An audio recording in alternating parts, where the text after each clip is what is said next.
Well, hey there, Mama, and welcome back to the Moms Overcoming Overwhelm podcast, episode 101. I'm Emily McDermott, and I am here beside you on this journey as we work together to declutter your home, head, and heart. One of the questions I get a lot from moms in the Facebook group is, what if I regret getting rid of something?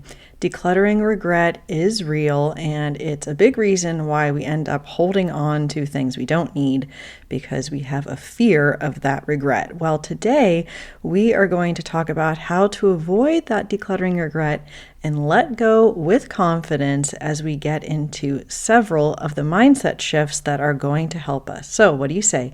Grab that notebook and pen and let's dive into today's episode. Hey there, Mama. Are you tired of all the stuff crowding your home, calendar, and mind? Do you wish you could say goodbye to the endless to-do list running around in your head? Want to declutter but don't know where to start? You're in the right place. Welcome to Moms Overcoming Overwhelm, where you will find proven and practical solutions to declutter your home, head, and heart. Hi, I'm Emily, a wife, boy mom, and simplicity seeker. I struggled to get pregnant and felt overwhelmed until I discovered decluttering could create the physical and emotional space I needed to become a mom. Now, 2 kids later, I've transformed my life and motherhood by developing simple systems around decluttering, capsule wardrobes, kid stuff, cleaning and tidying, meal planning, time management, and more, and I can't wait to share them with you. If you're ready to reclaim the time and energy you crave, be present with your kids, and finally enjoy the life and motherhood you so deserve, let's kick overwhelm to the curb, shall we? Grab your lukewarm coffee, your notebook and pen, and clear off some counter space. Let's do this. So in the show notes today, you will find a resource that I have. It's a workbook called 5 Mindset Shifts to Help You Let Go of Clutter. And a lot of what we're going to be talking about today has to do with some of these mindset shifts. So it is a helpful workbook that you can download for free, and I hope that it will help you. We also are having a decluttering challenge in the group right now. So if you go to tinyurl.com/moms overcoming overwhelm, you can join us. We have these decluttering challenges usually every 2 weeks, and it's a great way to get in the habit of decluttering and get support from me and others in the group. All right, so decluttering regret, or the fear of decluttering regret, is really where we're telling ourselves stories about why we need to hold on. So I'm going to go through 5 of these stories that we tell ourselves, and then we can talk about how we could mitigate them so that we can avoid decluttering regret altogether. Okay, so the first story is, I paid so much for this, or this is worth too much for me to get rid of. How many times have we said that? And I talk about this more in episode 9. It's a big decluttering roadblock. And how do we mitigate this? Well, part of it is being more intentional and mindful about what is coming into our house and what we are purchasing. So we don't have that regret of purchasing something that we don't need, then we're not going to have decluttering regret later, right?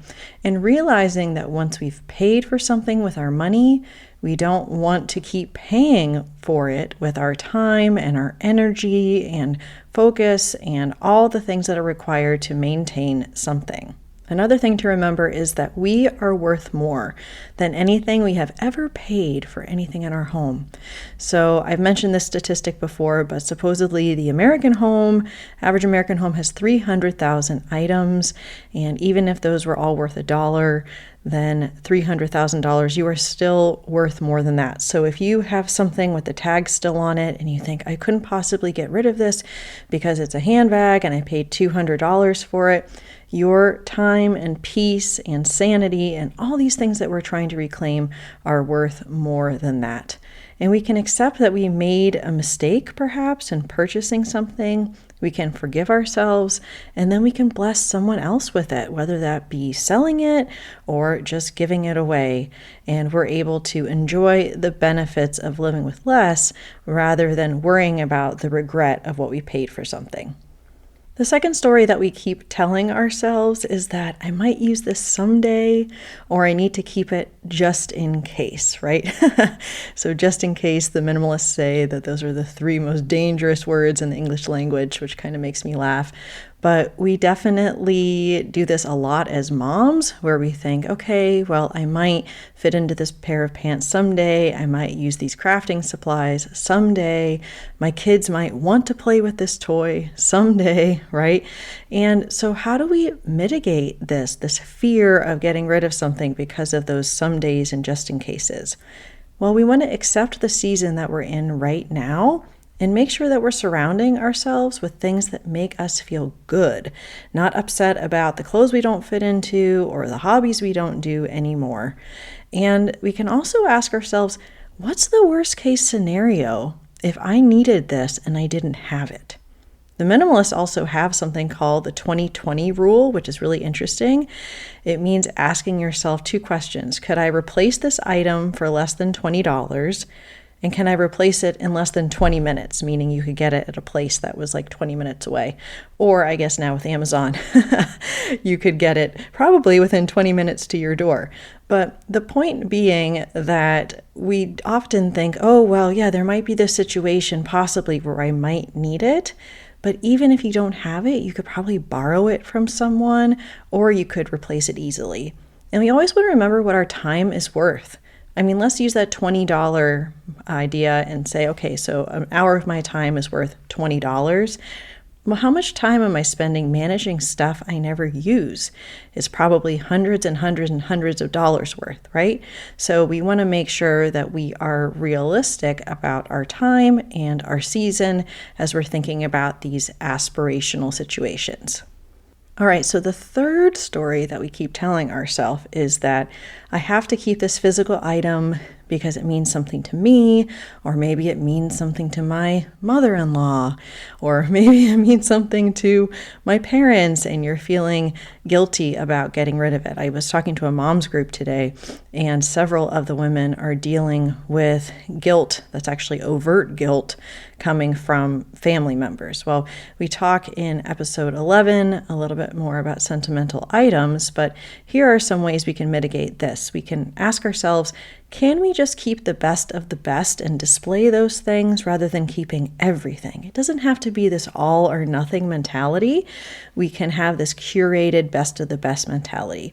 And if it doesn't matter to us, but it matters to somebody else, maybe in our family, can we preserve that relationship without keeping all the stuff? Can we have an honest conversation with them? Can we talk about how we're wanting to simplify, how we're wanting to remove the excess and the stress from our lives? And also, if something were to happen to us, would our kids know why this was important to us? Would we be burdening them with having all these sentimental items that they don't even know why it's important to us?